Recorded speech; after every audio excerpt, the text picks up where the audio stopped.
विषय असा आहे, शरद पवार राष्ट्रवादी पक्षाचे प्रवक्ते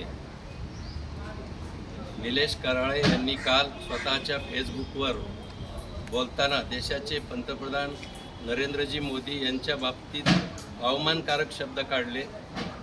माननीय पंतप्रधानाला अशोभनीय अशी भाषा त्यांनी बोलली आणि म्हणून खऱ्या अर्थाने या राज्यामध्ये, देशामध्ये, समाजामध्ये अराजकता माजवण्यासाठी अशा खालच्या पातळीवर त्यांनी वापरलेल्या भाषेचा निषेध करतो.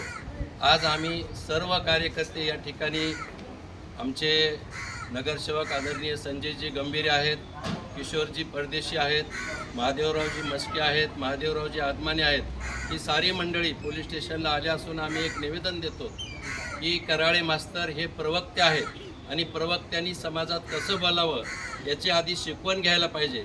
तर आम्ही या प्रवक्त्यावर कठोर कारवाई करावी अशी मागणी करणारं निवेदन माननीय पोलीस स्टेशन अंबाजोगाई यांना देत आहोत.